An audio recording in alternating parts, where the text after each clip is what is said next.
एक बार की बात है, ढोलकपुर गांव में गंगू किसान रहता था। गंगू के पास खेत का एक छोटा टुकड़ा था, जिस पर वो अपनी खेती करके अपना और अपने परिवार का पेट पालता था। गंगू बुद्धि का बड़ा तेज था। वो मौसम के रंग को देखकर बता देता था कि बारिश होगी या नहीं। इसी के कारण गांव में उसकी इज्जत भी बहुत थी।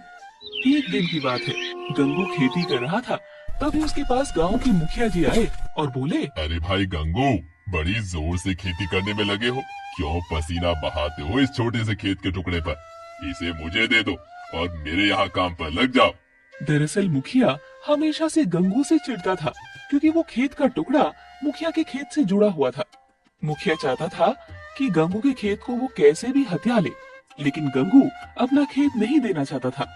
गंगू ने मुखिया से कहा, जी माई बाप, मैं इसी खेत के टुकड़े से तो पल रहा हूँ। इसे आपको दे दूंगा तो सड़क पर आ जाऊंगा। लेकिन अब मैंने दिमाग में सोच लिया है, इस बार ऐसी फसल करूंगा कि दोगुनी कमाई हो जाएगी मेरी, देखना आप भी। और एक दिन आपका वाला खेत भी मैं अपने खेत में मिला लूंगा। हाँ। मुखिया ने ये बात सुनी तो चौंक गया और मन में बोला, अरे बाप रे, ये अब कौन सी खेती करने जा रहा है? मुझे पता लगाना चाहिए। ये तो वैसे भी बड़ा चतुर है। अरे गंगू, लेकिन तुम खेती किसकी करने जा रहे हो, बताओ तो। ऐसे नहीं बताऊंगा मालिक, ये थोड़ा सीक्रेट है। वो जमीन कम है ना मेरे पास, तो उसका गणित नहीं बैठ रहा है सही से। मैं रात में आकर यहाँ उसका हिसाब किताब लगाऊंगा। ये कहकर गंगू चला गया, लेकिन मुखिया के सर में दर्द कर गया। मुखिया सोचता रहा, आखिर ये करना क्या भला है। थोड़ी देर बाद रात हुई और गंगू अपना हल लेकर खेतों की तरफ निकला तो उसकी पत्नी मंजू ने टोका, अरे रात में हल लेकर कहाँ जा रहे हो? अरे भाग्यवान, शांत रहो। अपने पास कम खेत की वजह से फसल नहीं हो पाती है ना। अब मैंने एक तरकीब निकाली है, देखना इस बार कितना अनाज पैदा कर दूंगा कि साल भर भी खत्म नहीं होगा। गंगू की ये बातें मुखिया उसकी खिड़की से सुनता है। मुखिया के पसीने छूट रहे थे कि आखिर कौन सी खेती करने वाला है वो गंगू। वो गंगू के पीछे पीछे उसके खेत तक गया और एक पेड़ के पीछे जाकर छुपकर देखने लगा। कहाँ से शुरुआत करूँ, कैसे करूँ? ये मुखिया का खेत आड़े आ रहा है। अगर मेरी खेत की फसल ज्यादा हो गई और उसकी जड़ें मुखिया के खेत में पहुँच गई, तो उसको तो बिना मेहनत के मेरी फसल मिल जाएगी। इसीलिए काम करता हूँ, कल मुखिया जी से कहूँगा कि अपने खेत में दीवार बना ले, ताकि मैं फसल अच्छे से अपने ही खेत में कर सकूँ। मुखिया ने ये बात सुनी तो बोला, अच्छा बेटा, ये बात है। तभी बोल रहा था कि मेरा खेत भी ले लेगा। अब देखना, तू खेती तो अपने खेत में करेगा, लेकिन फसल को काटूंगा मैं। ये कहकर मुखिया बालों में हाथ फेरता हुआ चला गया। गंगू भी कुछ देर के बाद घर आ गया और अगली सुबह मुखिया से मिला तो उसने कहा, अरे मुखिया जी, आपसे एक बात करनी थी। हाँ, कोई भी बात करो, लेकिन मैं अपने खेत में दीवार नहीं खड़ी करूंगा, ठीक है? बात खत्म। लेकिन मालिक, मैंने कब आपसे ऐसा कहा? हाँ पता है, तुम यही कहते, क्योंकि खेत जो कम है तुम्हारे पास। ये कहकर मुखिया हंसता हुआ चला गया और मुखिया रात में अपने खेत पर फावड़ा लेकर पहुंचा और बोला, अब देखना मेरा कमाल, मैं अपने खेत की मेड़ को काट के आगे बढ़ा देता हूँ, ताकि इस गंगू को पता न लगे और वो मेरे खेत में खेती कर देगा और मुझे इसका लाभ मिल जाएगा। ये कहकर मुखिया ने अपने खेत की मेड़ को रात भर लगकर आगे बढ़ा दिया। जब अगली सुबह गंगू और गंगू की घरवाली खेत पर आई तो उसने कहा, अरे सुनो जी, आज आपका खेत कुछ बड़ा नहीं लग रहा। हाँ मंजू, लग तो रहा है। लगता है भगवान ने मेरी सुन ली, जो मुझे और ज्यादा फसल के लिए खेत को बड़ा कर दिया। चलो, मैं अब इस खेत में बीज बो देता हूँ और फसल आने तक इंतजार करता हूँ। गंगू ने जी भरकर खेती की और फसल को बो दिया।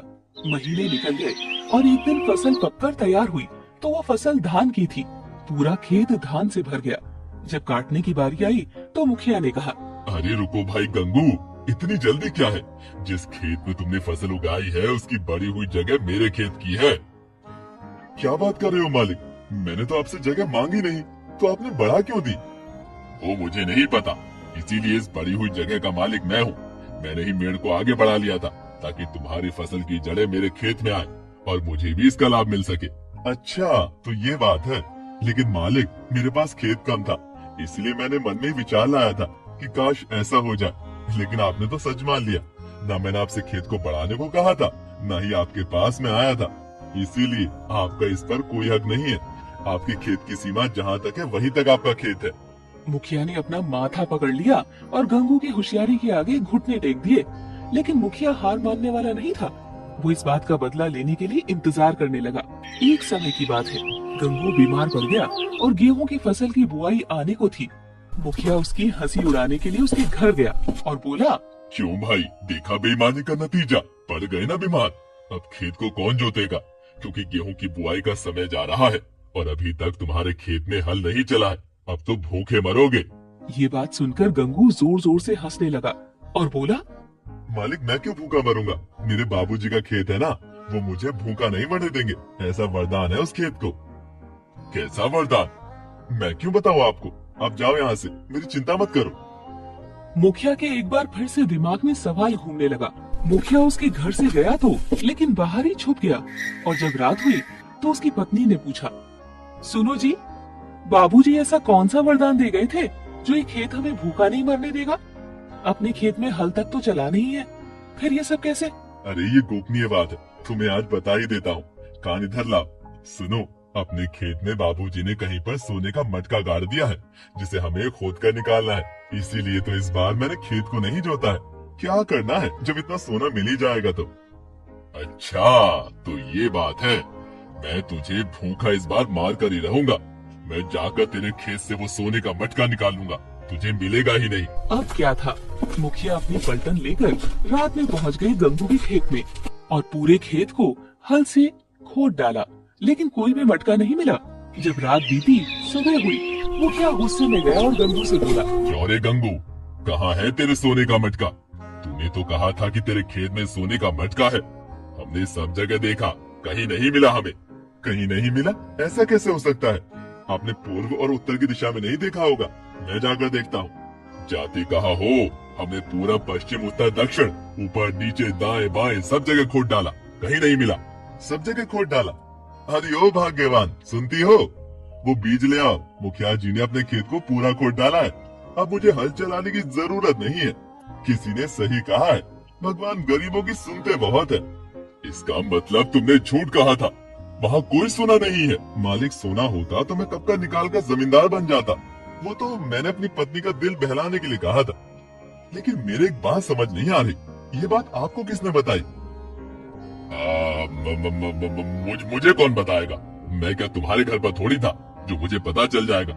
वो तो मुझे सपना आया इसीलिए। अच्छा, ये बात है। बेचारा मुखिया मुंह लटकाकर चला गया।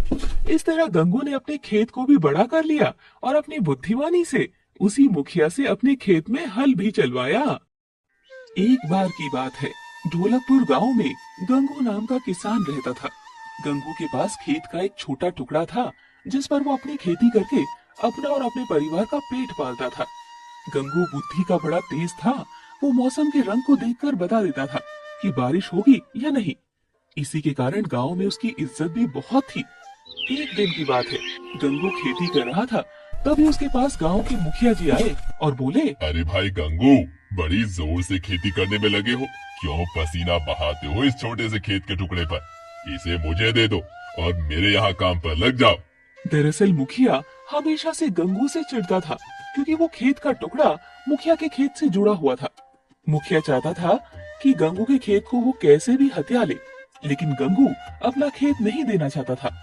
गंगू ने मुखिया से कहा, जी माई बाप, मैं इसी खेत के टुकड़े से तो पल रहा हूँ।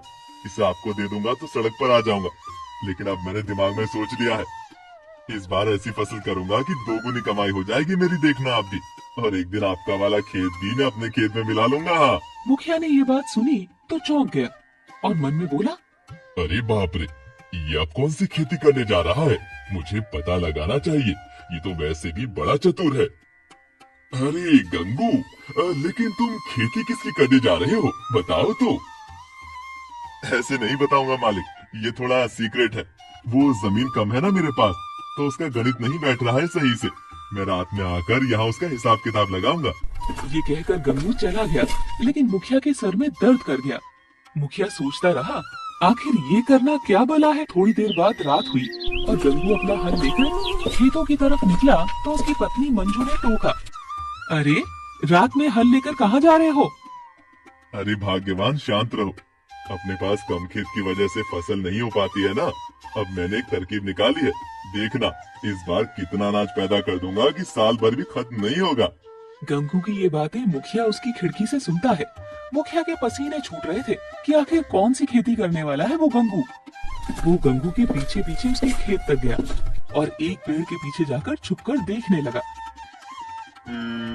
कहाँ से शुरुआत करूं, कैसे करूं? ये मुखिया का खेत आड़े आ रहा है। अगर मेरी खेत की फसल ज्यादा हो गई और उसकी जड़ें मुखिया के खेत में पहुंच गई तो उसको तो बिना मेहनत के मेरी फसल मिल जाएगी। इसीलिए काम करता हूँ, कल मुखिया जी से कहूंगा कि अपने खेत में दीवार बना ले ताकि मैं फसल अच्छे से अपने ही खेत में कर सकूं। मुखिया ने ये बात सुनी तो बोला, अच्छा बेटा ये बात है, तभी बोल रहा था कि मेरा खेत भी ले लेगा। अब देखना तू खेती तो अपने खेत में करेगा लेकिन फसल को काटूंगा मैं। ये कहकर मुखिया बालों में हाथ फेरता हुआ चला गया। गंगू भी कुछ देर के बाद घर आ गया और अगली सुबह मुखिया से मिला तो उसने कहा, अरे मुखिया जी आपसे एक बात करनी थी।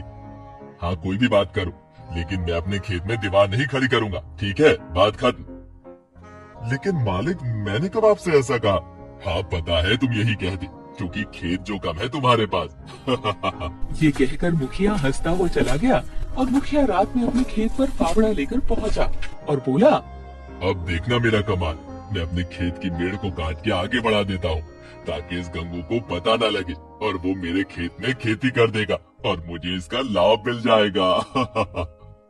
ये कहकर मुखिया ने अपने खेत की मेड़ को रात भर लगकर आगे बढ़ा दिया। जब अगली सुबह गंगू और गंगू की घरवाली खेत पर आई तो उसने कहा, अरे सुनो जी, आज आपका खेत कुछ बड़ा नहीं लग रहा। हाँ मंजू लग तो रहा है, लगता है भगवान ने मेरी सुन ली जो मुझे और ज्यादा फसल के लिए खेत को बड़ा कर दिया। चलो मैं अब इस खेत में बीज बो देता हूँ और फसल आने तक इंतजार करता हूँ। गंगू ने जी भरकर खेती की और फसल को बो दिया। महीने निकल गए और एक दिन फसल पककर तैयार हुई तो वो फसल धान की थी। पूरा खेत धान से भर गया। जब काटने की बारी आई तो मुखिया ने कहा, अरे रुको भाई गंगू, इतनी जल्दी क्या है? जिस खेत में तुमने फसल उगाई है उसकी बड़ी हुई जगह मेरे खेत की है। क्या बात कर रहे हो मालिक? मैंने तो आपसे जगह मांगी नहीं, तो आपने बढ़ा क्यों दी? वो मुझे नहीं पता, इसीलिए इस बड़ी हुई जगह का मालिक मैं हूँ।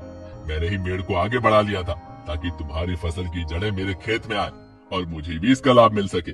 अच्छा तो ये बात है, लेकिन मालिक मेरे पास खेत कम था, इसलिए मैंने मन में विचार लाया था कि काश ऐसा हो जाए, लेकिन आपने तो सच मान लिया। ना मैंने आपसे खेत को बढ़ाने को कहा था, ना ही आपके पास में आया था, इसीलिए आपका इस पर कोई हक नहीं है। आपके खेत की सीमा जहाँ तक है वहीं तक आपका खेत है। मुखिया ने अपना माथा पकड़ लिया और गंगू की होशियारी के आगे घुटने टेक दिए। लेकिन मुखिया हार मानने वाला नहीं था। वो इस बात का बदला लेने के लिए इंतजार करने लगा। एक समय की बात है, गंगू बीमार पड़ गया और गेहूं की फसल की बुआई आने को थी। मुखिया उसकी हंसी उड़ाने के लिए उसके घर गया और बोला, क्यों भाई, देखा बेईमानी का नतीजा, पड़ गए ना बीमार। अब खेत को कौन जोतेगा, क्योंकि गेहूं की बुआई का समय जा रहा है और अभी तक तुम्हारे खेत में हल नहीं चला है। अब तो भूखे मरोगे। ये बात सुनकर गंगू जोर जोर से हंसने लगा और बोला, मालिक मैं क्यों भूखा मरूंगा? मेरे बाबूजी का खेत है ना, वो मुझे भूखा नहीं मरने देंगे। ऐसा वरदान है उस खेत को। कैसा वरदान? मैं क्यों बताऊं आपको? आप जाओ यहाँ से, मेरी चिंता मत करो। मुखिया के एक बार फिर से दिमाग में सवाल घूमने लगा। मुखिया उसके घर से गया तो, लेकिन बाहर ही छुप गया। और जब रात हुई तो उसकी पत्नी ने पूछा, सुनो जी, बाबूजी ऐसा कौन सा वरदान दे गए थे जो ये खेत हमें भूखा नहीं मरने देगा? अपने खेत में हल तक तो चलाना ही है, फिर ये सब कैसे? अरे ये गोपनीय बात है, तुम्हें आज बता ही देता हूँ। कान इधर लाओ, सुनो। अपने खेत में बाबूजी ने कहीं पर सोने का मटका गाड़ दिया है जिसे हमें खोद कर निकालना है। इसीलिए तो इस बार मैंने खेत को नहीं जोता है। क्या करना है जब इतना सोना मिल ही जाएगा तो।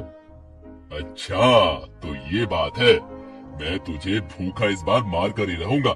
मैं जाकर तेरे खेत से वो सोने का मटका निकालूंगा, तुझे मिलेगा ही नहीं। अब क्या था, मुखिया अपनी पलटन लेकर रात में पहुंच गए गंगू के खेत में और पूरे खेत को हल से खोद डाला, लेकिन कोई भी मटका नहीं मिला।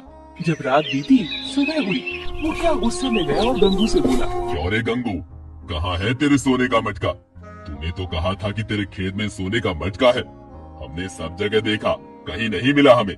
कहीं नहीं मिला? ऐसा कैसे हो सकता है? आपने पूर्व और उत्तर की दिशा में नहीं देखा होगा? मैं जाकर देखता हूँ। जाते कहा हो, हमने पूरा पश्चिम उत्तर दक्षिण ऊपर नीचे दाएं बाएं सब जगह खोद डाला, कहीं नहीं मिला। सब जगह खोद डाला। अरे ओ भाग्यवान, सुनती हो? वो बीज ले आओ। मुखिया जी ने अपने खेत को पूरा खोद डाला है। अब मुझे हल चलाने की जरूरत नहीं है। किसी ने सही कहा है, भगवान गरीबों की सुनते बहुत है। इसका मतलब तुमने झूठ कहा था। वहाँ कोई सोना नहीं है। मालिक सोना होता तो मैं कब का निकाल कर जमींदार बन जाता। वो तो मैंने अपनी पत्नी का दिल बहलाने के लिए कहा था। लेकिन मेरे एक बात समझ नहीं आ रही, ये बात आपको किसने बताई? मुझे कौन बताएगा? मैं क्या तुम्हारे घर पर थोड़ी था जो मुझे पता चल जाएगा। वो तो मुझे सपना आया इसीलिए। अच्छा, ये बात है। बेचारा मुखिया मुंह लटका कर चला गया। इस तरह गंगू ने अपने खेत को भी बड़ा कर लिया और अपनी बुद्धिमानी से उसी मुखिया से अपने खेत में हल भी चलवाया।